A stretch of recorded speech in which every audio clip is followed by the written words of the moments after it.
good afternoon, everyone. My name is Ron Rubacaba, and I'm the Assistant Director of Admissions for the USC Suzanne Dworak-Peck School of Social Work.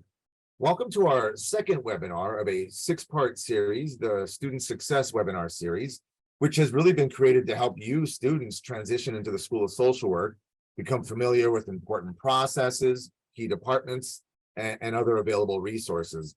So today, we're going to highlight our Practicum Education Department. And I'm joined by my colleague, Suh Chen Hsiao, Associate Teaching Professor and Director, Practicum Education, along with Ruth Supranovich, Associate Teaching Professor and Associate Dean, Community and Clinical Programs. So welcome to you both. Before we get started, students, you will have the opportunity to ask questions at the end of the presentation. You can use the Q&A pod, the chat box, or you can simply raise your hand and we'll call on you at that time. So if you have any questions, just hold them till the end. You will have plenty of opportunity. So without further ado, let me turn it over to Professor Supranovich. Hi, hello everyone, and welcome. We have a PowerPoint that we're going to use to guide our conversation with you. So I'm going to pull that up for everyone to see. And we're going to give you an overview of Practicum education, often referred to as the heart of social work education. As you're going to hear, you're going to spend a lot of your time doing your Practicum education in this program.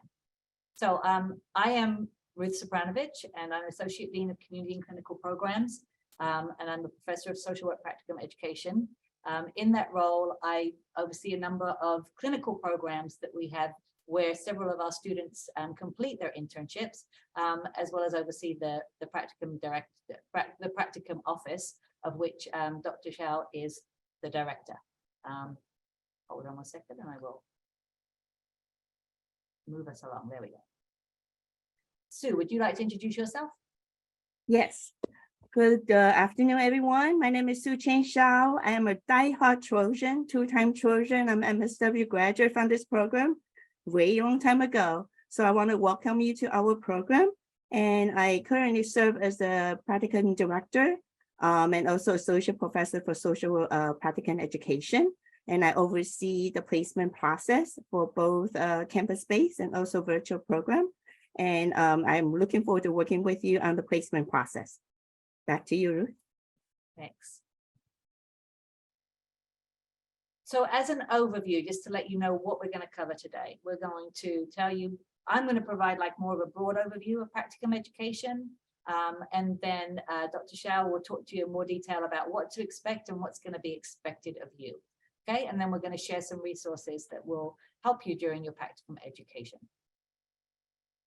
So firstly, the big question that always comes up is how much time are we going to be spending in our Practicum education? Now, we are a practice profession, right? So that means that you are learning to do the practice of social work. So while you're going to be in courses and you're going to be learning a lot of theories, information, skills, techniques within the classroom, it's in the Practicum where you're going to put that to practice. That's where you're going to apply it. That's where you're going to practice doing all those skills and that you're going to be learning. So this does take up a significant part of your educational programming. So the courses that we have in the Integrative Social Work Program are laid out, as you can see on this slide. You're going to be, if you are even a full-time or a part-time in our traditional program, you will have two different Practicum placements. One of them will span for semesters 1 and 2 of placement. If you're part-time, it might be semester 3 and 4 for you. But if you think of, there will be 4 semesters in your internship. And you will take 2 courses. They're listed there, 591 and 593. 591 will be in the fall and 593 will be in the spring. This is your first year placement, is what we call this, and you'll be spending a minimum of 2 days a week. There'll be 16 hours per week in your placement for a minimum of 450 hours during those 2 semesters. And this is in a community-based placement. So you'll be going to an agency out in the community and working with the professionals that work in that agency and practicing what you're learning in the classroom. And this is your, what we call your generalist practice. This is your first year in the internship. In the second year of your internship, semesters 3 and 4, when you'll be in your specialized academic courses, you'll then be taking 2 courses in your fall and your spring again. $691 in the fall, $693 in the spring. And this will account for now 3 hours per week, 3 days a week, sorry, 24 hours per week, but that's 3 days that you would be at your internship site for a minimum of 650 hours in your community-based placement. So you can see there's a minimum total internship hours of 1,100 hours. Now, as you see, those courses have a number. And so those are the hours in the internship, but there's actually a classroom that goes with that. We have a course that where you will be meeting in the first year every week, in the second year every other week, in what we call a seminar class with your practicum faculty instructor. And you'll be working, we're going to tell you a little bit more about what that's going to look like. But those hours that you spend in the classroom will also be added to your total for a grand total in the end of approximately 1,200 hours.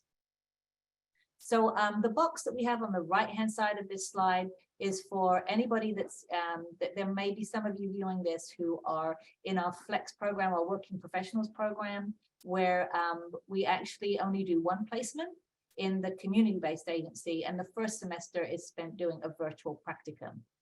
And so we just included there so that you can see how the hours will be split up for anyone in that program. It does come out at the end of the day to the total number of hours. You just earn some of your hours doing the virtual practicum. Did you want to add anything to that, Sue? That's good. Okay. So as I said, you're going to be spending a lot of time applying what you're learning.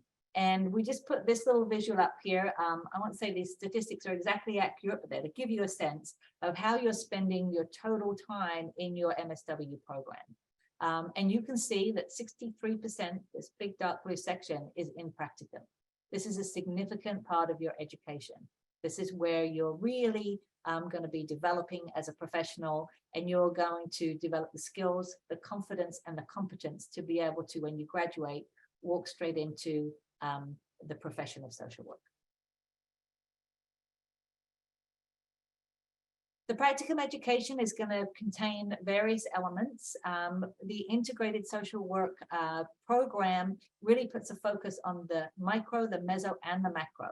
You're going to learn more about that if those terms are not familiar to you, but it's very experiential. The micro is working one-on-one in direct practice with individuals and couples and families, perhaps. The meso is doing group work or working at a group level. And the macro is really the administrative, community engagement, community organization work. So you're going to learn more about all these, but the integrative social work is really seeing yourself as a professional that integrates all aspects of social work practice. There's a big focus in the practicum education on professional development. You probably heard me say that already several times. This is really where you're going to develop your professional identity, your sense of yourself as a social worker, and you will experience that process during your 2 years of practicum education. There are supervision and teaching expectations. So while you are in your practicum, you're going to be supervised by an experienced MSW who is going to be teaching you about the professional role and what to expect in your future career as a social worker. It's a very collaborative learning process. You're going to be in classroom seminars with your fellow students that are also in different agencies, and you're all going to be learning together and sharing with each other. And it's competency-based learning. So this goes back to being a practice profession. You have to be able to demonstrate at the end of your time in our program that you have the competencies to practice as a social worker. And we'll tell you a little bit more about those competencies. So here's some important dates for you to put on your calendar. There will be an orientation for anyone doing the virtual practicum on 8/20. Sorry, no, I'm getting those terms. It's not the virtual practicum. There's going to be a virtual orientation about practicum for everybody to go to on August 21st from 9 to noon. There's going to be a virtual training on motivational interviewing. All students do motivational interviewing before you go out into your internship. You're going to really appreciate it. It's an excellent training, and it gives you some immediate tools and techniques of what to do when you walk into an agency. And that's going to be in the morning. And then your first day of practicum, when you'll be ready to go to your agency, will be on the 28th of August. You've also heard me mention the practicum class. And again, this is where you're going to integrate what you learn in the classroom with what you're doing in your internship agency. And you're going to pull those pieces together. You're going to practice what it's like to work with clients, and you're going to role play with each other. You may be coming in and saying, I had a difficult situation in my agency, and then you might be able to role play it with your instructor or with your peers to kind of problem solve and troubleshoot it to see how you're going to handle the situation. We're also going to teach you some evidence-based practices that you'll get to practice and role play in the classroom. You're going to collaborate together to talk about what's going on in your placements so that you can seek solutions and resources. You may find that there's a fellow student that's working with a similar population who knows about this great resource that's just what you need for a client that you're working with, for example, and you can share that. And this is the beginning of that networking process that you will do throughout your careers as social workers, as you share resources with one another and support one another in the work we do. You're going to engage in self-reflection, and it's going to be important to be vulnerable with others. You know, you're going to be talking about your practice. You're going to be talking about making mistakes, because everybody makes mistakes. You're going to be talking about some of the feelings of being unsure what to do, and you just need to be able to open yourself up to that with your peers and with each other so that you can all increase your self-awareness and your self-reflexivity. You're going to learn more about all those terminologies in your practicum class. As I mentioned before, weekly during the first 2 semesters, bi-weekly during the second 2 semesters. Attendance and participation is required. This isn't an optional class.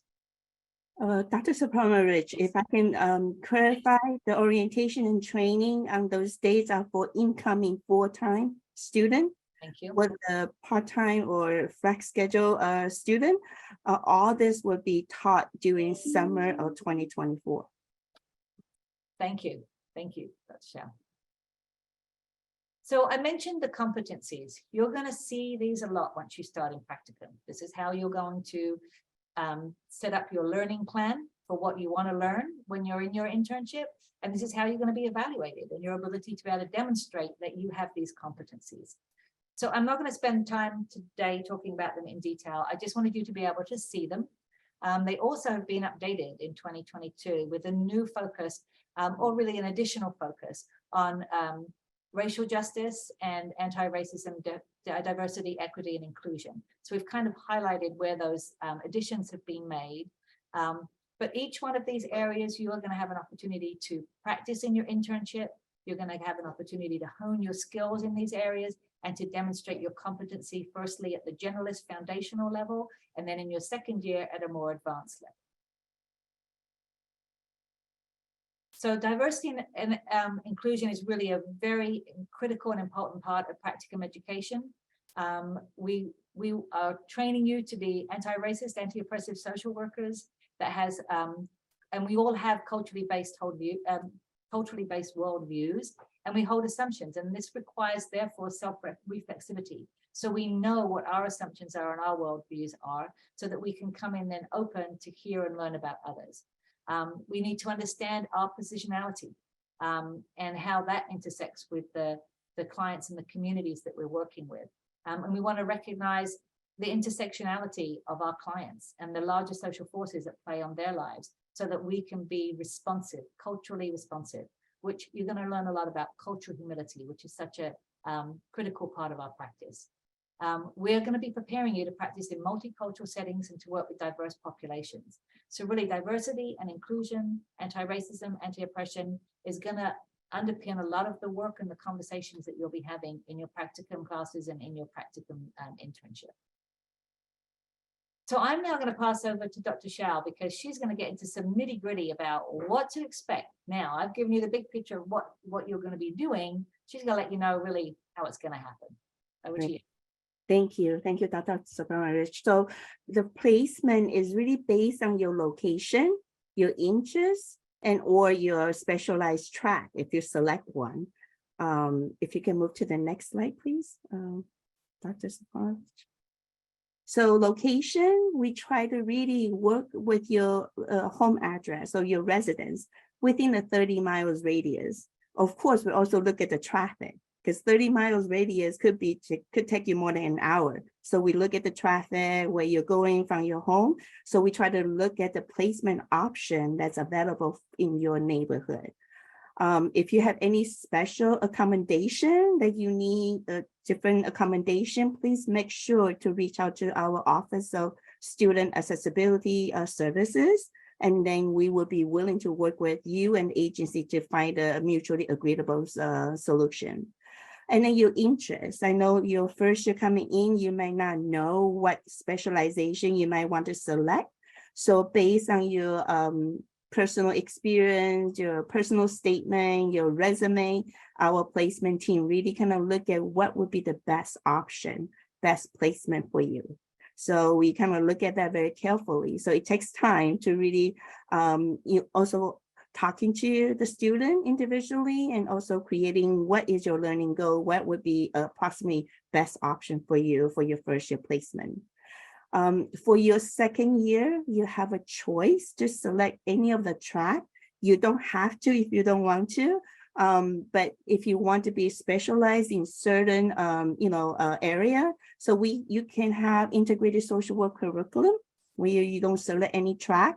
So you can select placement based on your interests, but you can also select working with adult mental health and wellness, and that's transitional age youth 18 and over or 16 and over to older adult. So a lot of students may be interested in working with that population. We have a lot of students also working with children, youth, and family. They want to do early intervention, early identification. They want to work with young children before they get into more trouble in their life. So that is a good concentration or department and track to select.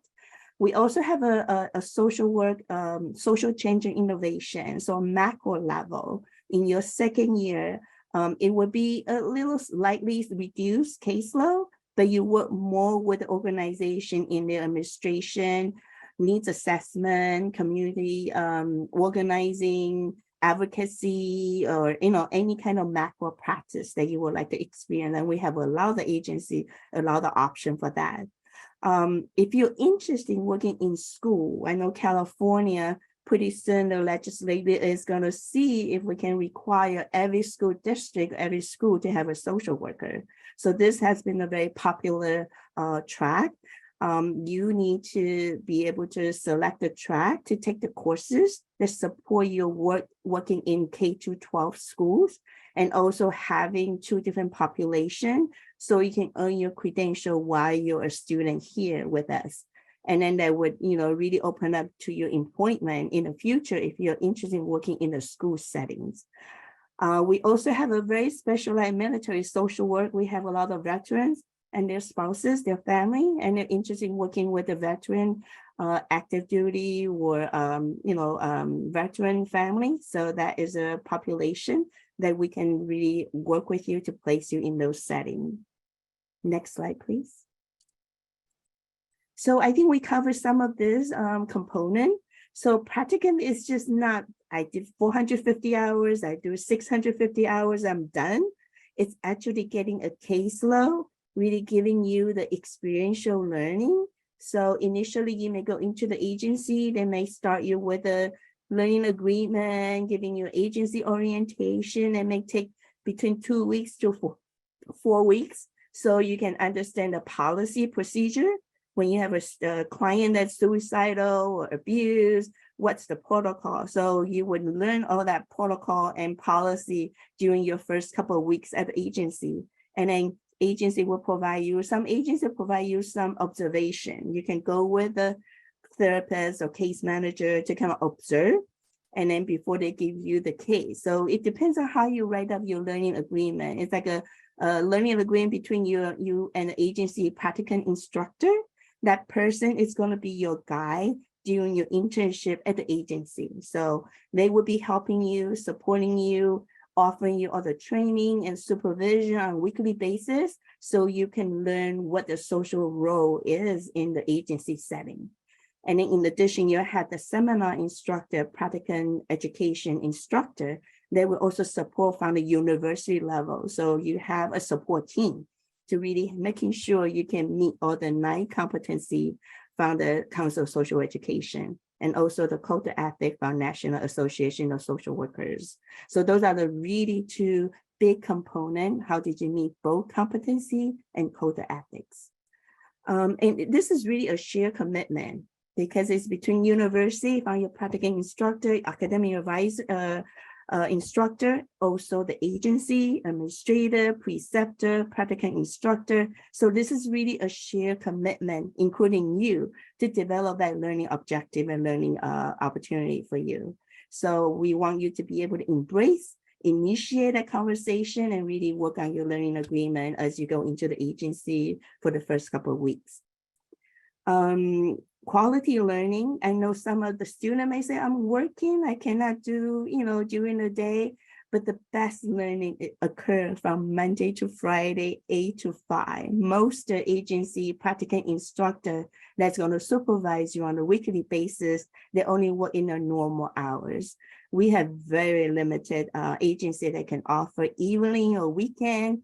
So it really depends on what's available. We do not want our student to be in the agency by themselves on the weekend, off hours, where there's no support and supervision available. So I just want to make sure you understand why we require you to have normal 16 hours between Monday to Friday, 8 to 4:30 or 8 to 5. And like we mentioned earlier, the first year is 450 hours, 2 days a week. Second year would be 3 days a week, 24 hours.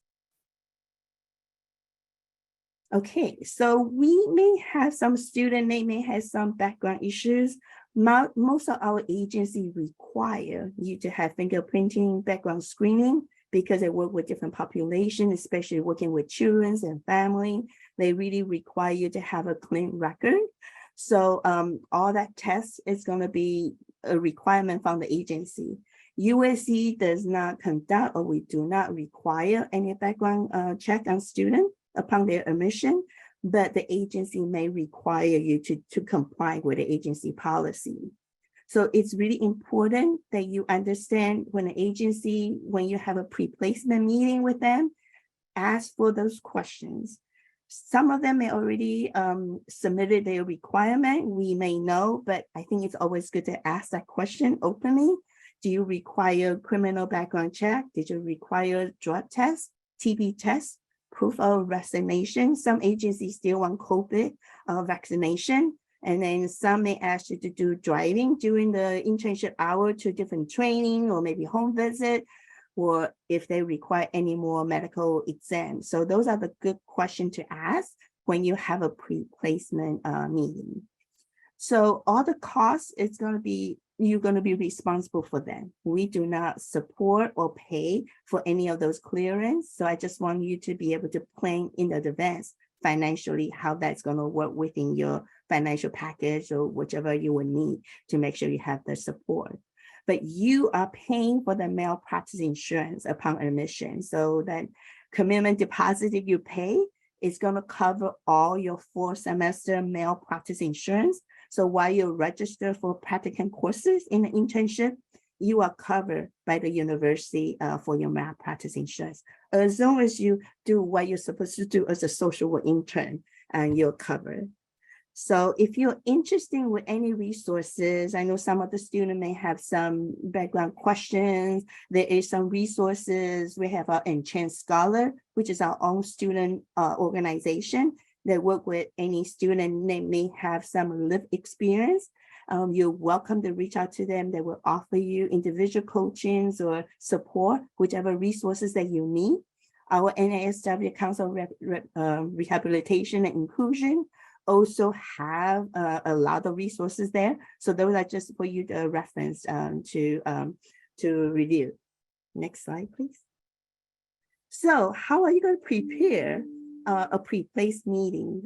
Pre-placed meeting can be virtually. If you're out of town student and you're not here, the agency usually are able to accommodate some kind of Zoom meeting or virtual meeting. But I would suggest, if you could, to do an in-person visit. Because in-person visit, you get to look at the neighborhood, you get to look at the agency, you see how the agency welcome their consumer, their client, you get to meet with your potential field instructor or practicum instructor in person. I think in person would be much better, but virtual is also available. So you want to conduct yourself as a professional social work student, because this is your first time meeting with the agency. You want to dress up professionally. You want to arrive on time. If it's in person, I would check out the agency area, making sure the traffic, when are you going to get there on time, maybe a little earlier, and then bring a copy of your resume. Even though the Practicum placement team may already share a copy of your resume, if you have any updated resume, if you have, bring a few copies, because you don't know who you're going to meet with. They may have an agency intern coordinator, practicum instructor, maybe preceptor. Bring a couple of copies to share with them. And then if you could prepare yourself, if you know the agency has a website, look at the website, look at what kind of services, what kind of program they have. And then that would kind of inspire your question to ask, what am I doing when I'm placed here as an intern? So I think to be prepared for those questions will show you them how motivated, how much your initiative is. So that make sure you look at their website and prepare for the question during your pre-placement interview. If you need to review any professional development webinar, like resume writing, interview, coaching, and all that, there is a website for you to review. Next slide, please. So we learned a lot of lessons from COVID. Our students that graduated had to spend 1 or 2 years on virtual when they're doing their placement. So we learned how to be really flexible. And if we need to be creative, we could. So many ways, we still have some agency, they may do hybrid model. They want you to go to the agency, but they want you to do virtual, phone, or Zoom. So there is some option available. Not all of the agency are in person, but most agency has since returned in person, especially healthcare, hospital, primary care, and any healthcare providers. Schools are now back to in person. I know they were hybrid for a while, but I think now they're all back to in person with the COVID being a little better in the situations. So if you have any concern about any immunization, immune system compromise conditions, or any disability or any barrier that may hinder you to go to in person, or any other accommodation, remember to contact our USC Office of Student Accessibility Services. As soon as you can contact them, it takes some weeks and they get really busy right before the semester start. So I would suggest you to contact them right away. There is an online way to submit your request. So it's really easy, and they will contact you and to submit additional supporting documents. And you may have, needs for any other university wellness counseling services, and they're also available for you to support you while you're transitioning into our program. Next slide. So those are all a couple of very important organizations for social work. So the first one we mentioned is Council of Social Education. So every 7 years, USC School of Social Work get to be evaluated how effective we are. Are we meeting the competency? Are they going to give us another certification for another 7 years? So I think we're due to have a self-study in 2024. And we also have a local chapter right here, our USC NSW chapter right here. So it's sponsored by 2 of our faculty, and they have meeting here on a regular basis. So it's a great way for you to participate and really in the professional social work organization. And then you also have all the different licensure board, and this will be talked about in your seminar class as you kind of move into graduation. A lot of this conversation is going to come up. How to prepare you for your licensure hours, how to register as an ASW. So I'm going to let you ask your practicum instructor. All right, so those are the documents that you potentially would be, using. Our practicum manual is going to be updated hopefully by July or August, and that is pretty much, student, practicum instructor, practicum educator, faculty. We use that as our guide. So it guides in terms of what do we do when there's some challenges in student, and when there's challenges with, any situation that we have. So I would suggest you to read that. And in your learning agreement, you'll be able to review that and check off and say, I read this, I understand the policy and protocol. for USC Suzanne Dworak-Peck Practicum education. We will send, when you confirm with an agency, a placement, then the placement practicum instructor will receive our practicum calendar for the fall 2023.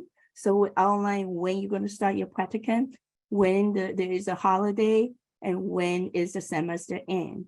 And be aware, sometimes our semester end really early in December, and you don't come back until second week of January. So you have a long break. So when you have a pre-placement interview, make sure you talk to your practicum instructor to see if you need to continue your practicum, not to the 16 hours a week, but maybe 1 day a week, just to carry the client care over, because it's really holiday season, it's really hard for the client without any support. So have that conversation about your holiday schedule, and then make sure you document that in your learning agreement, that you agree that you will continue maybe a week or two, a little later, ends a little later, and then come back early if needed. And then you'll have all the reflective learning tool and all the evaluation. All this form is going to be available via our next slide, which is in place. Right, so all the learning agreement and all the comprehensive skill evaluation and the tool to track your hours is going to be in this electronic data that you'll have access to it. So make sure you have access to it. Make sure we have the correct practical instructor, correct agency for you, because we have to link everyone in the same form, so you can continue to complete all that requirement. And financial aid is the next question. So if you have any concerns about any costs that might incur during your placement, for example, travel to the agency, the mileage, maybe related to the TB test, fingerprinting, or background screening, all that cost, make sure you think about it and kind of embed it into your financial aid package. And very important is, it is a workforce development. Some of the agency may offer stipend, some may offer to pay for your parking, your mileage. So make sure those are the good questions to ask if the agency is able to offer any stipend, mileage, parking. But if you have any question, we also have our school has a website that has every different stipend for you to review. So make sure you visit that website as well. And I think we're ready for questions. If you have general questions, you can email to our social work practicum at USC email address. Once you register June 22nd, you can contact your 591 instructor for very specific practicum questions.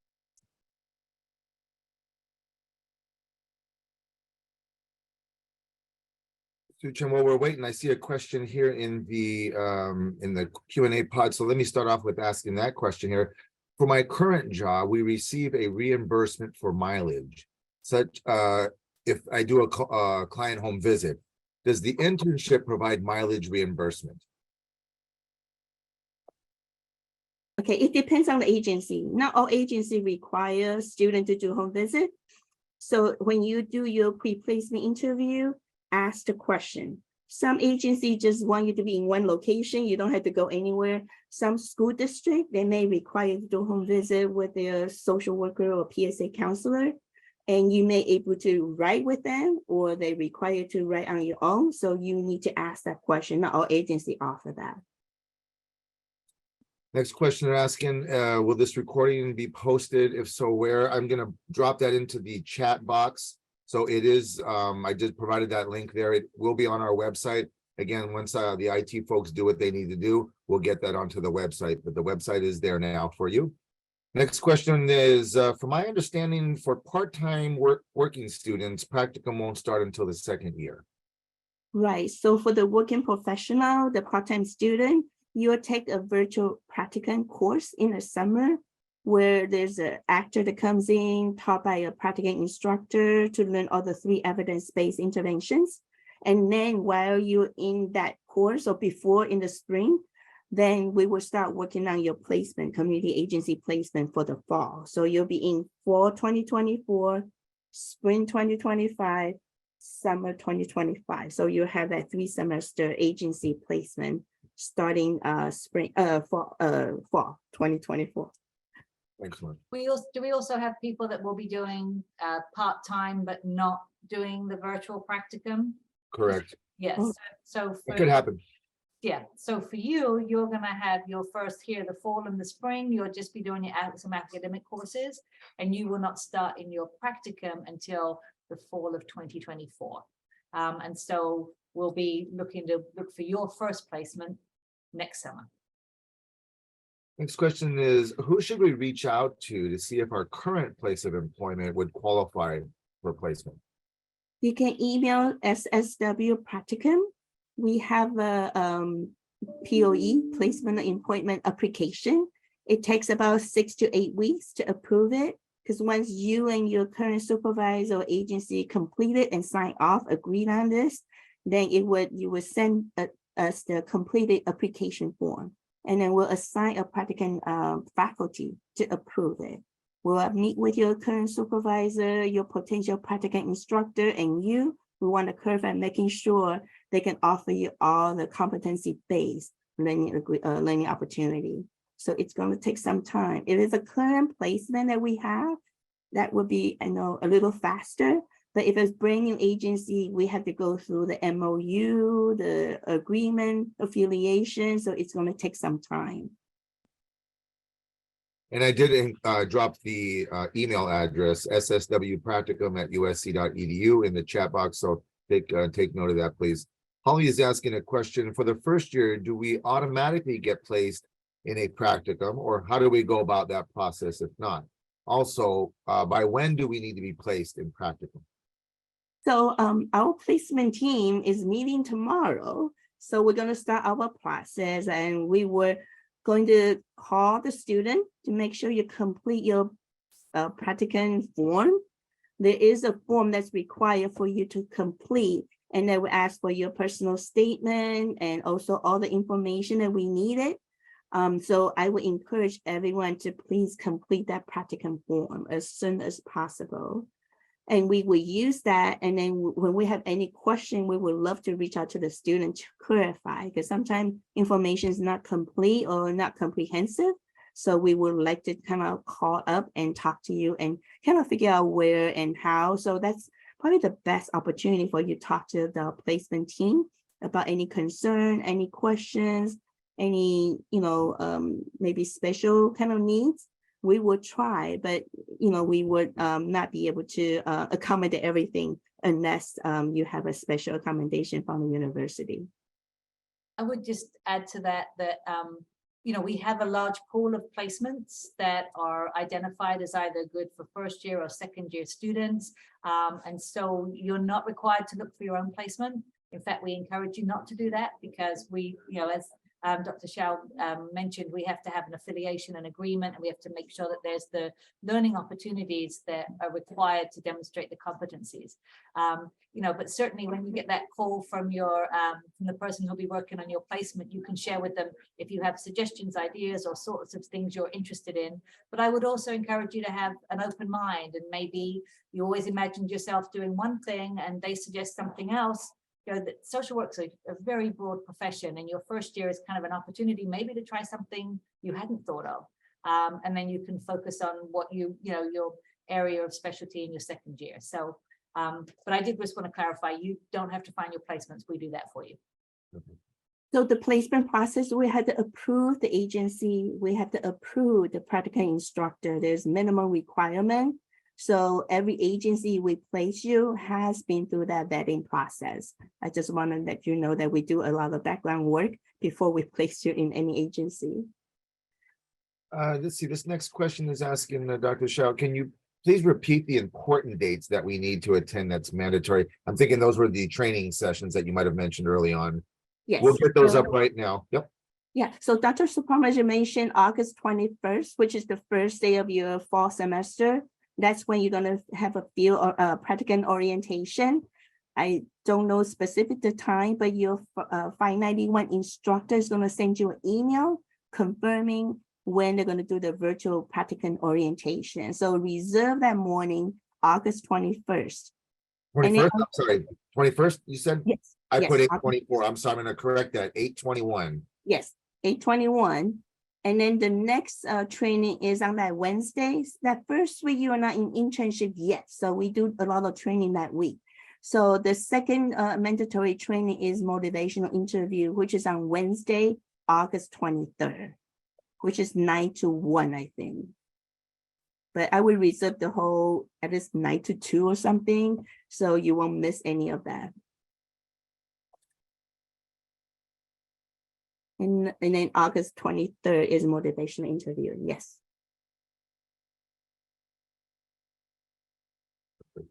All right, let's see here. So we answered that one. Next question is, can you talk about the crisis text line, please? They advertise on the website. They have a partnership with USC MSW. Can volunteer hours completed count towards internship hours? It had to be officially, we had to place you with the crisis text line. Usually, we try to have you have some kind of hybrid experience, in persons and hybrid. So we can look at what your needs are and see if that's a good fit for as an internship.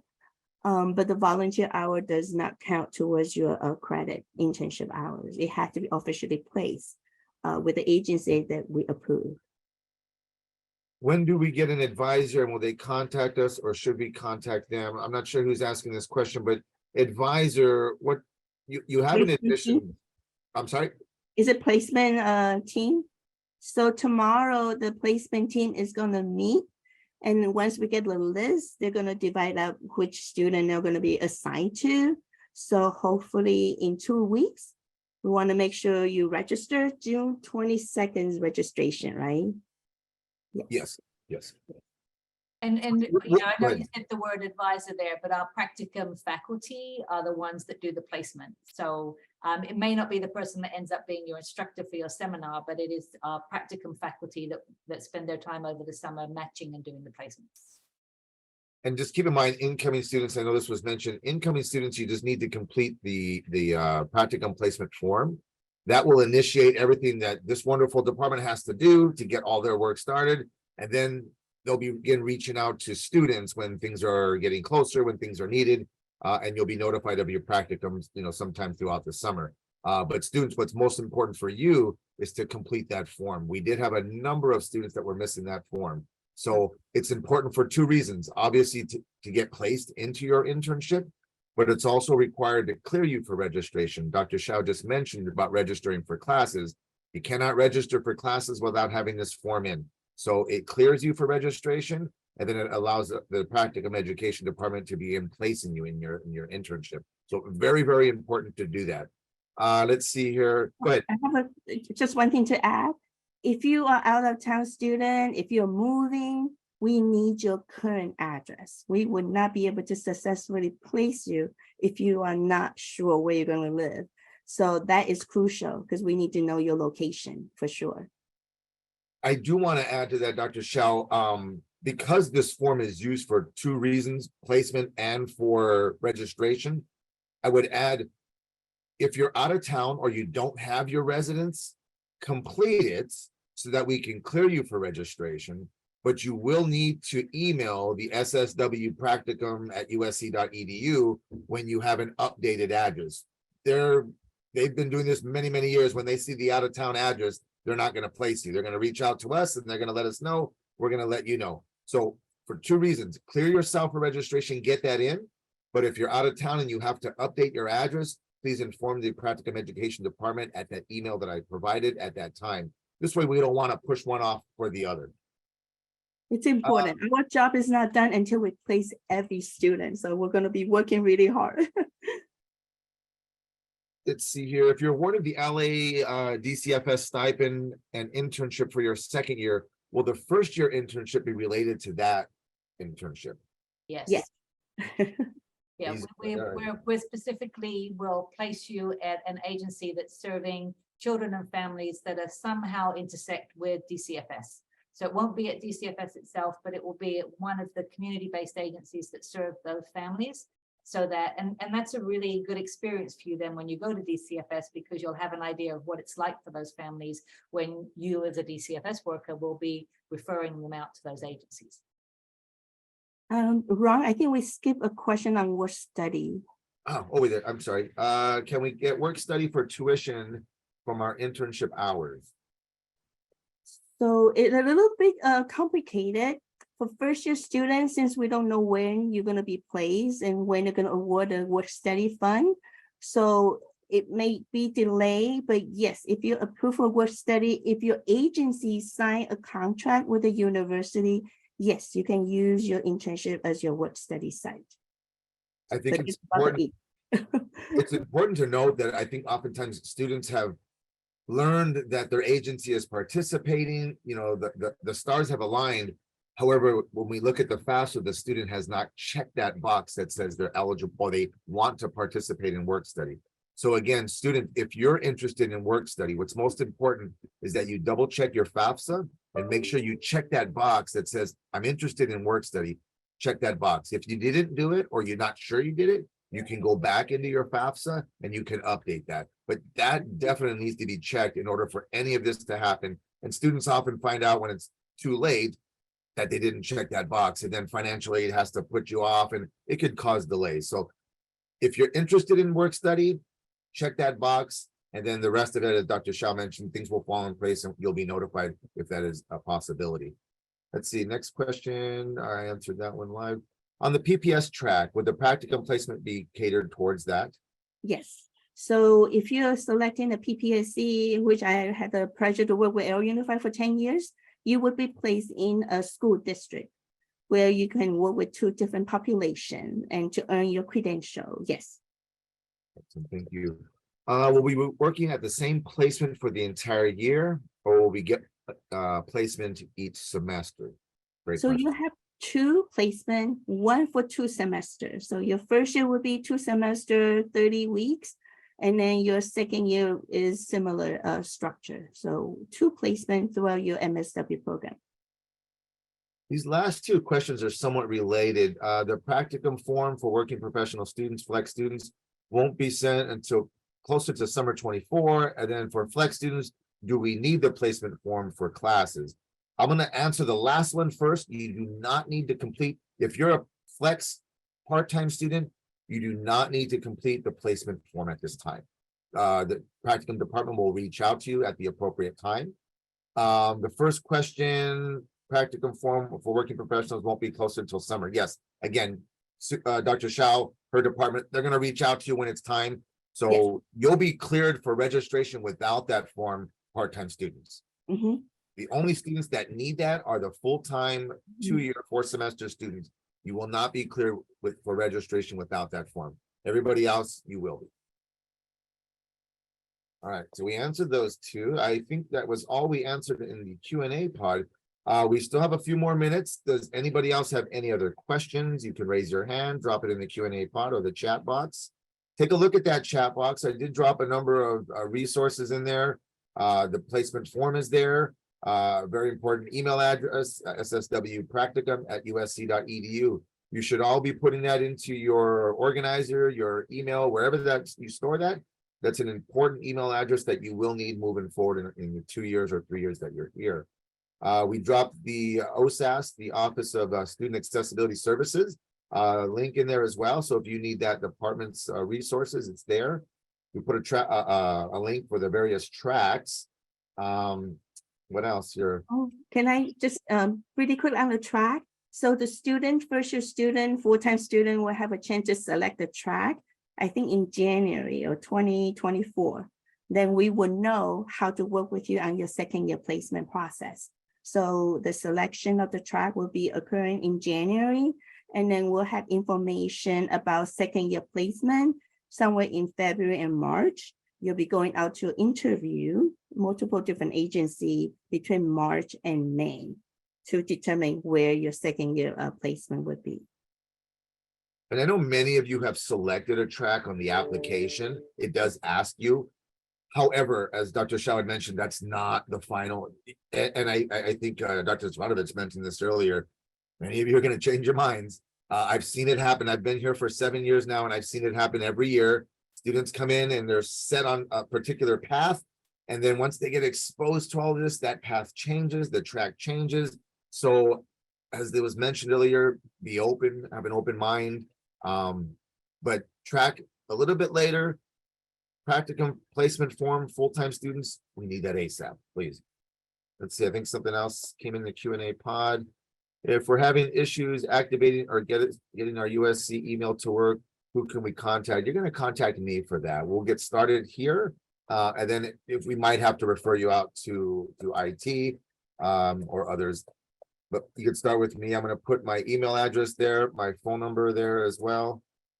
And I also want to reinforce, it's important for you to check your USC email on a regular basis because our placement notification go to your USC email. And you have about 72 hours to contact the agency. We don't want you to lose out on the placement options. So once you get the notification on USC Practicum email address, reach out to the Practicum instructor right away to schedule your pre-placement meeting. There's a time. That's a great point about the email. I'm glad you mentioned that. Folks, once you set that email up is when all email communication will go there. We'll no longer communicate to your Gmail or your private accounts. So students will often be missing something, but they're checking their Gmail. You could forward that USC email account to your private email. There's a way to do that. Don't ask me how to do that. It's beyond my skill set. However, there's a way to do so. Please check that email regularly. Are there any other questions before we're complete? I just want to say, Dr. Hsiao, Dr. Supranovich, thank you very, very much for sharing this information with our incoming students. Students, thank you very much for attending. Again, these webinars are designed to just provide some information. This isn't everything. You're going to have other questions. Please reach out to us. We've provided our contact information. If you forget it, reach out to me. I'll connect you to the professors here, anyone in their department, or other key departments here at USC. So, Dr. Hsiao, Dr. Supranovich, any last words? Congratulations. Welcome to USC and fight on. Everyone, take care.